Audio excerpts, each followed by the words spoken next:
বন্ধুরা, আজকে আমি একটি ঝিঙের রেসিপি আপনাদের সঙ্গে শেয়ার করব। রেসিপিটি আপনারা দেখুন, আশা করছি আপনাদের খুবই ভালো লাগবে। নমস্কার বন্ধুরা, কাকলির হেলদি কিচেনে আপনাদের সবাইকে স্বাগত জানিয়ে আজকে রেসিপিটি শুরু করছি। রেসিপিটির শুরুতেই আমি একটা কড়াই গরম করে তার মধ্যে কিছুটা পরিমাণ সাদা তেল দিয়ে তেলটা গরম করে নেব।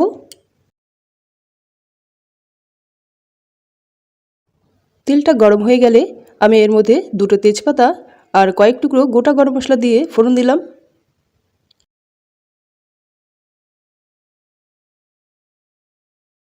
এবার এই ফোড়নটা হয়ে গেলে আমি কিছুক্ষণ আগে সামান্য একটু জলে সামান্য একটু হিং ভিজিয়ে রেখেছিলাম, সেটা এর মধ্যে ঢেলে দিলাম।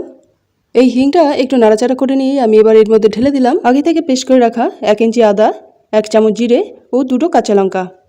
এখানে ঝালটা আপনারা আপনাদের পছন্দ মতোই দেবেন। আর আমি এখানে দিয়ে দিলাম স্বাদ মতো নুন।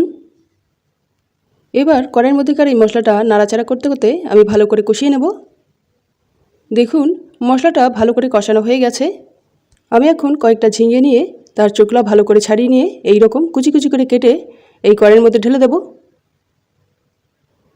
এবার কড়াইয়ের মধ্যেকার মশলা ও ঝিঙেগুলোকে একসঙ্গে খুব ভালো করে মিক্স করে নিয়ে একটা ঢাকনা দিয়ে কড়াইয়ের মুখটাকে ঢেকে এই রেসিপিটাকে কিছুক্ষণ ধরে রান্না করে নেব, যাতে ঝিঙের মধ্যে যে জল রয়েছে সেই জলটা খুব তাড়াতাড়ি বেরিয়ে যায়। কিছুক্ষণ বাদেই দেখুন ঝিঙে থেকে কতটা জল বেরিয়েছে। এবার আমি আবারও ঢাকনা চাপা দিয়ে এই রেসিপিটাকে কিছুক্ষণ ধরে রান্না করে নেব, যতক্ষণ পর্যন্ত ঝিঙের এই জল পুরোপুরি টেনে না যাচ্ছে। দেখুন, ঝিঙের জলটা পুরোপুরি টেনে গেছে।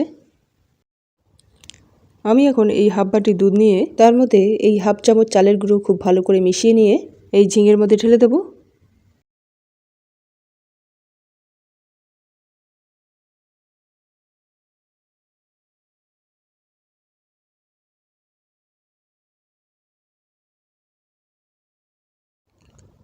এবার এই হাফ চামচ চিনি এই ঝিঙের মধ্যে দিয়ে ঝিঙের সঙ্গে খুব ভালো করে মিক্স করে নিয়ে নাড়াচাড়া করতে করতে এই দুধটা যতক্ষণ পর্যন্ত শুকিয়ে না যাচ্ছে পুরোপুরি, ততক্ষণ আমি এই রেসিপিটাকে রান্না করে নেব। এরই মাঝে এর মধ্যে আমি দিয়ে দিলাম 4টে আস্ত কাঁচা লঙ্কা। কাঁচা লঙ্কাগুলোকে আমি চিড়ে দিইনি, আস্তই দিয়েছি। শুধুমাত্র কাঁচা লঙ্কার একটা সুন্দর ফ্লেভারের জন্যই আমি এই লঙ্কাগুলো এখানে আমি দিয়েছি। দেখুন, দুধটা একদমই টেনে গেছে। আমি এই অবস্থায় এখানে আমি হাফ চামচ ঘি দিয়ে দিলাম।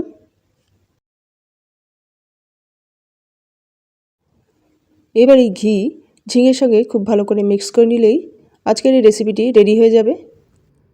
বন্ধুরা, রেসিপিটি আপনাদের কেমন লাগলো তা কমেন্ট করে জানাতে ভুলবেন না। ভালো লাগলে রেসিপিটিকে লাইক ও শেয়ার করে দিয়ে চ্যানেলটিকে সাবস্ক্রাইব করে দেবেন। তাহলে বন্ধুরা, আজ এই পর্যন্তই। আবার আপনাদের সঙ্গে দেখা হচ্ছে পরের এক নতুন রেসিপিতে। Thank you.